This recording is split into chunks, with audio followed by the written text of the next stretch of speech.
ಇನ್ನೊಬ್ರು ಇದಾರೆ ಶಂಕರ್ ವಿಲಾಸ್ ಅವರು, ಫೇಮಸ್ ಅದು. ಅಂದ್ರೆ ಕಾಫಿ ಪೌಡರ್ ಚೆನ್ನಾಗಿದೆ, ಅದನ್ನ ತಗೊಂಡ್ ಬರ್ತೀವಿ. ಇನ್ ಟೀ ಪೌಡರ್ ಅದೆಲ್ಲ ಇಲ್ಲೇ ಬರ್ತಾರೆ, ಕಂಪ್ನಿ ಅವ್ರು, 3 Roses ಅವರೆಲ್ಲ ಬರ್ತಾರೆ. ಒಳ್ಳೆ ಸ್ಟ್ಯಾಂಡರ್ಡ್ ಆಗಿರೋದನ್ನೇ ನಮ್ಗೆ ಸ್ಯಾಟಿಸ್ಫ್ಯಾಕ್ಷನ್ ಆಗ್ಬೇಕು. ನಾವ್ ಚೆನ್ನಾಗಿದ್ರೆ ನಾವ್ ಕುಡಿದ್ರೆ ಕಸ್ಟಮರ್ ಕುಡಿತಾರೆ.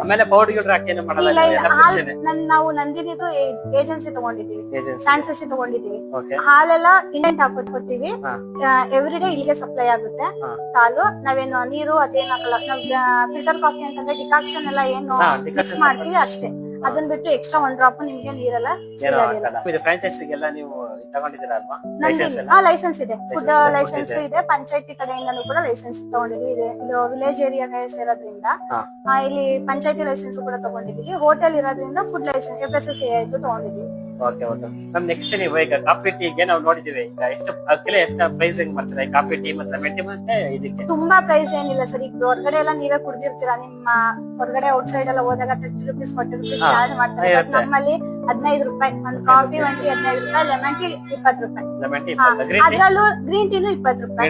ಅದ್ರಲ್ಲೂ ಚೋಟಾ ಬೇಕು ಅಂದ್ರೆ ತುಂಬಾ ಕಡಿಮೆ ಬೇಕು ಅಂದ್ರೆ ಹಾಫ್ ಏನಾದ್ರು ತಗೊಂಡ್ರೆ 10 ರೂಪೀಸ್. ಆಮೇಲೆ ಸುಮಾರು ಜನ ನೋಡ್ತಿರಲ್ಲ, ಈಗ ಪೇಪರ್ ಗ್ಲಾಸ್ ಎಲ್ಲ ಬೇಡ ನಮ್ಗೆ ಗ್ಲಾಸ್ ಅಲ್ಲಿ ಬೇಕು, ಅದು ಸ್ಪೆಷಲ್ ಗ್ಲಾಸ್ ಇದೆ. ನಾವ್ ಅದಕ್ಕೆ ಅಂತಾನೆ ಬೇರೆ ನಮ್ಮಲ್ಲಿ ಬಂದವರೆಲ್ಲ ಗ್ಲಾಸ್ ಅಲ್ಲಿ ತರಿಸಿದ್ರಿ ಅಂತ ಕೇಳ್ತಾರೆ. ಹಾಟ್ ಬಾಕ್ಸ್ ತರ ಗ್ಲಾಸ್ ನಾವ್ ಯೂಸ್ ಮಾಡೋದು, ಅದು ನೋಡಿರ್ಬೋದು ಕೆಳಗಡೆ ನೀವು.